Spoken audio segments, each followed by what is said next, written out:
Hi, this is Phyllis Wilson with my daily moments, and I earlier posted a video about dating relationships, but then I thought about it as I'm getting my workout in, and I was thinking about dating. What ways do we use to meet and date?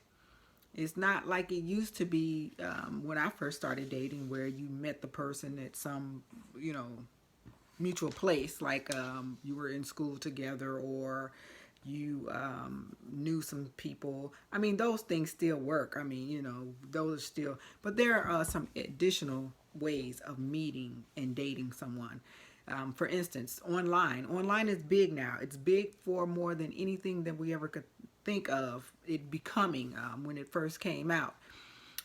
But based on the social distancing, they're even starting to be online dating, not just to meet people, but you actually are sitting and having dinner together via the internet. So there's online dating. You're asking more questions. And for me, right now, that is one of the best options because I'm not with you physically in the same place. You're not with me physically in the same place. So it forces us to have a serious conversation, or at least to have a conversation, whereas there isn't so much of an awkward situation because we're in the same room or in the same table, but we're looking at a monitor or our phones and we're actually interacting more. So online dating right now is a good thing because there is that not only social distancing involved, but then I get to find out more about you and you get to find out more about me before we physically are even in the same place, or even if we get to that level of being in the same place.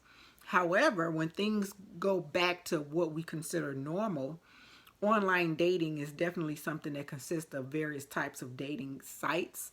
It involves so much of you being able to disclose information because there's this whole profile thing that you fill out first.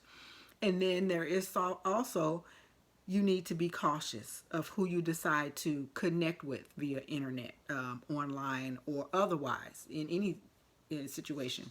In some dating situations, ways we meet people, we may have met them locally and then their job or their family called them to move or relocate. And then there's this long distance dating thing. Long distance dating can be a challenge because both people are not in the same state or the same location, so to speak. But there are ways to make long distance relationships work if you and the other person want to make it work and stay consistent about what your goals are in making this long-term relationship work. And for me, from my understanding, the best way to make that happen is if you both mutually understand that this long-distance relationship is dating with a purpose, not just dating and then when you come in town, you come in town, or when he comes in town or she comes in town, or you go to visit them. It's only for that. It's dating with a purpose, not just dating because it's easy access physically.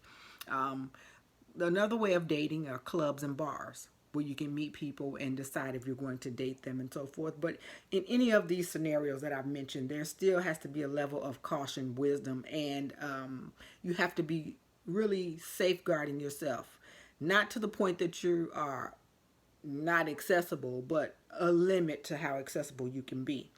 And I give some tips in the podcast about how to use caution and how to be able to safeguard yourself so that you don't have unexpected situations to take place, like someone following you home and they don't know where you live because you're trying to get to know them first, or you making it home instead of the other option of not making it home.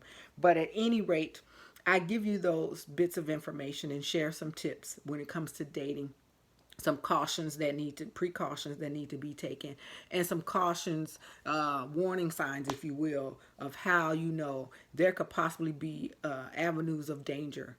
And then I like the fact that clubs and bars have put in place certain drinks that women can order, or men, that will alert the bartender that you need to get the police involved because I'm on an unsafe situation or I feel threatened. So those things help.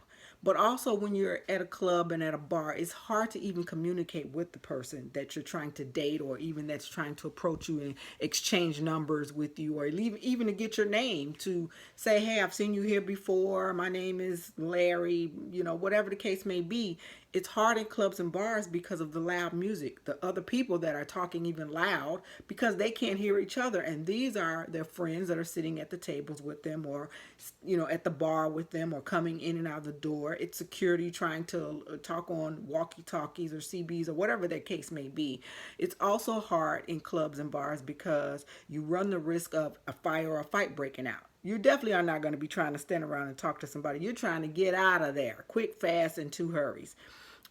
Social gatherings, whether it's, you already know you have something in common with the person because you're at a mutual place for the same common purpose and you have a mutual interest. Even if it's an art gallery and you meet the person, well, you automatically know they like art, you like art. You're there together at the same place, not on a date or not at a, together, but you both are there at the same time for whatever the event is at the location.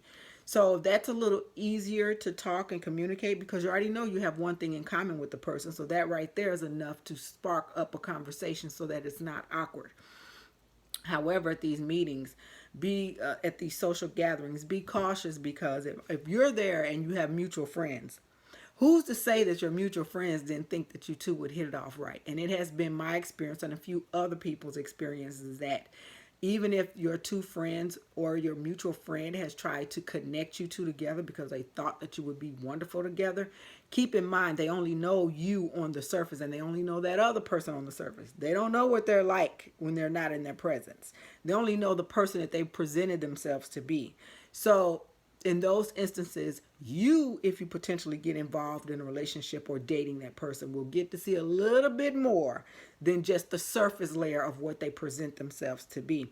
So be cautious in those situations and instances where you try to date someone based on meeting them at social gatherings, because sometimes some lemons don't turn out to be lemonade. And sometimes some of that lemonade may be so bitter that you can't even swallow or deal with. So in that instance, use caution. If you want to know more information from me or hear any other thing that I need to talk about, or more information or tidbits I can give you, especially those warning signs and so forth and precautions, and how do you know how to get out of a situation before it turns totally bad when you're dating, then reach out to me. My email is phyllis@josephinescoat.com, or you can comment under this video. Like, share, and please subscribe to the channel. Once I get to 1,000 subscribers, I'll start doing lives and bringing people on for question and answer sessions so that we can all learn and grow from each other. Until then, this is Phyllis Wilson telling you that healthy relationships starts with you. So let's work on building some healthy relationships.